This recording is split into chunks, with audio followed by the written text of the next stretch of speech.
હવે ઉદાહરણ 3.4 કોઈ કણનું સ્થાન સદિશ r બરાબર 3ti caret plus 2t2j caret plus 5k caret વડે અપાય છે જ્યાં t સેકન્ડમાં છે સહગુણકોના એકમો એવી રીતે છે કે જેથી r મીટરમાં મળે એ કણના વેગ અને પ્રવેગ શોધો બી ટી બરાબર 1 સેકન્ડ માટે વેગનું મૂલ્ય અને દિશા શોધો બરાબર હવે જુઓ કે આપણને સ્થાન એ સમયના વિધેય સ્વરૂપે આપેલો છે તો આપણે આગળ ઉપર જોઈ ગયા કે સ્થાનનું સમયની સાપેક્ષનું વિકલન એ વેગ આપે પછી જે વેગ મળ્યો એનું પાછું સમયની સાપેક્ષે વિકલન લઈએ તો પ્રવેગ આપે પણ હવે પાછું ફરીથી યાદ કરી લો સેકન્ડ ચેપ્ટરમાં બી આપણે આ વસ્તુ જોયેલી છે કે વિકલન કેવી રીતે કરવાનું તો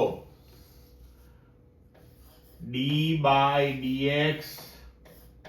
of x raised to n બરાબર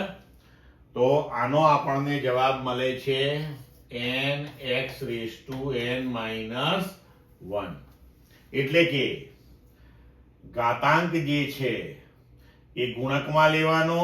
અને ઘાતાંકમાં 1 નો ઘટાડો કરવાનો એટલે આપણને વિકલન મળી ગયું કહેવાય ક્લિયર તો હવે આ પદ્ધતિથી આપણે વિકલન કરતા જઈશું અને બીજા વિકલનો જે છે અમુક અગત્યના સાઈનનું કોસાઈનનું બરોબર ટેન્જેન્ટનું તે બધા આપણને પાઠ્યપુસ્તકની અંદર ટેબલ સ્વરૂપે આપ્યા છે જે આપણે યાદ રાખવાના અને એનો સીધો ઉપયોગ આપણે દાખલાઓ અને એમસીક્યુ સોલ્વ કરવામાં કરી શકીએ છીએ એની બહુ ચિંતા કરવાની આપણે જરૂરત નથી હવે આ પ્રમાણે આપણે આગળ વધીએ જુઓ કે આપણા માટે v બરાબર છે dr by dt તો હવે અહીંયા આપણે r નું મૂલ્ય મૂકી દઈએ તો કે d by dt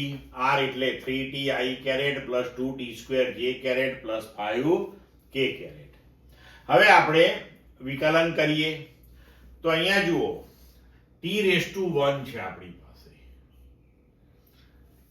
આ ત્રણ તો અચળાંક છે ગુણકમાં as it is હવે t રેઝ ટુ 1 તો ઘાત આગળ આવે એટલે કે 1 into t લખાય આમાં ઘાત આગળ લઈ લઈએ તો 1 into t અને ઘાતમાં 1 નો ઘટાડો કરીએ તો કે 1 minus 1 તો t રેઝ ટુ 0 થાય એનીથિંગ રેઝ ટુ 0 કરીએ તો શું થઈ જાય 1 થઈ જાય એટલે આપણે અહીંયા સીધું જ લખ્યું 3i caret t rays two 1 નું વિકલન શું બની ગયું 1 ચલો ક્લિયર આટલી વસ્તુ હવે બીજું પદ જોઈએ બરોબર તો જુઓ 2t2 તો બે અચળાંક છે એને as it is રહેવા દઈએ t2 તો ઘાત ગુણકમાં આવ્યો અને ઘાતમાં 1 નો ઘટાડો કરીએ તો t રેઝ ટુ 2 minus 1 તો હવે આ 2 અને આ 2 4 થઈ જશે t રેઝ ટુ 2 minus 1 એટલે t રેઝ ટુ 1 એટલે કે t થશે તો આનું વિકલન આપણે અહીંયા લખ્યું 4t હવે અહીંયા જુઓ 5k કેરેટ એની સાથે t નથી બરોબર તો કોઈ પણ અચળાંક સ્વતંત્ર રીતે જ્યારે દાખલ થતો હોય ત્યારે તેનું વિકલન હંમેશા શૂન્ય થાય આ આપણે યાદ રાખવાનું ક્લિયર એકદમ તો હવે એનું વિકલન આપણે અહીંયા લખ્યું શૂન્ય એટલે આવતું નથી તો આ થઈ ગયો આપણા માટે વેગ v કોઈ પણ t સમયે હવે પ્રવેગ તો પ્રવેગ એટલે ફરીથી પાછું વેગનું સમયની સાપેક્ષનું વિકલન તો આ વેગ આપણને મળી ગયો છે બરોબર d by dt 3i caret plus 4tj caret હવે આ જુઓ અહીંયા 3i કેરેટ એમાં પાછો સમયગાળો t આવતો નથી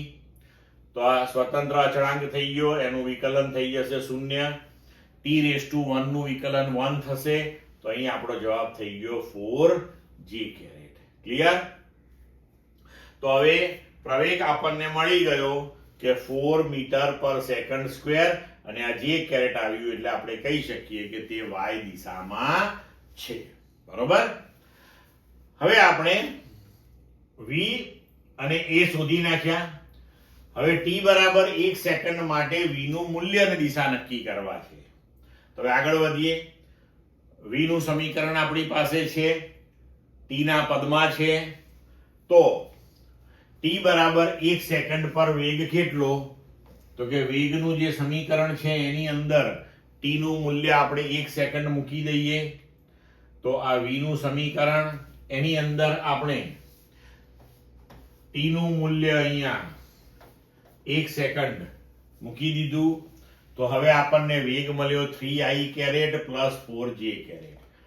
હવે વેગનું મૂલ્ય, તો વેગનું મૂલ્ય બરાબર √vx² પ્લસ vy². આ આપણા માટે vx થયું, આ આપણા માટે vy થયું. તો વેગનું મૂલ્ય બરાબર √3² પ્લસ 4² બરાબર 5 મીટર પર સેકન્ડ. હવે એની દિશા, તો tan થીટા બરાબર vy ભાગ્યા vx. તો tan થીટા બરાબર vy ભાગ્યા vx, તો થીટા બરાબર tan ઇન્વર્સ vy ભાગ્યા vx. હવે tan ઇન્વર્સ 4/3. તો હવે આ મૂલ્ય જે છે 4/3 એ નેચરલ ટેન્જેન્ટના ટેબલની અંદર જોઈને તેને આનુષંગિક કયો ખૂણો મળે છે આપણને એ જોઈએ. તો એ જવાબ આવશે 53 ડિગ્રી. એટલે આપણે કહી શકીએ કે વેગની દિશા એ x અક્ષ સાથે 53 ડિગ્રી નો ખૂણો બનાવતી દિશામાં છે. ક્લિયર મિત્રો?